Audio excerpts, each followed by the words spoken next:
Bonjour, aujourd'hui je vais vous montrer comment activer la synthèse vocale sur un Mac. Notez que si vous avez un Mac qui n'a pas les dernières mises à jour, un autre tutoriel vous présente l'ancienne façon de procéder. Vous pourrez trouver le lien vers l'ancienne version dans le descriptif de cette vidéo. Donc pour activer la synthèse vocale sur un Mac, allez d'abord dans les options d'accessibilité, dans les préférences système, et choisissez Contenu énoncé. Cochez Énoncer la sélection si ce n'est pas déjà fait.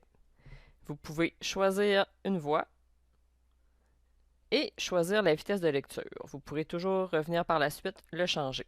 Donc, vous pouvez écouter si la voix vous convient. Bonjour, je m'appelle Amelie. Je suis une voix canadienne. Donc, si la voix vous convient, vous pouvez aller vis-à-vis énoncer la sélection dans les options pour choisir le raccourci clavier que vous allez utiliser.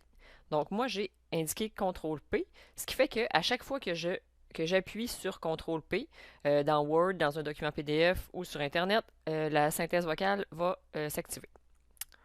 Donc, mettez le raccourci, un raccourci dont vous allez vous rappeler là, qui va être facile pour vous.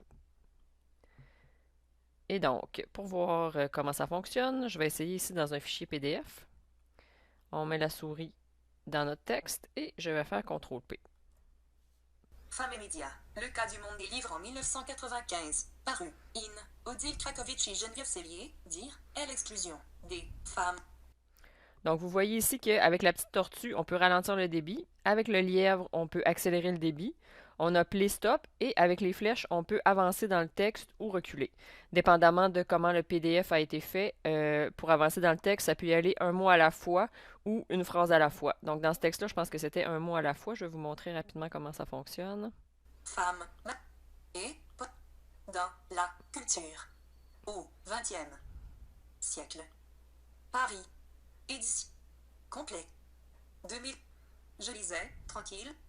Du 7 mars dans le train.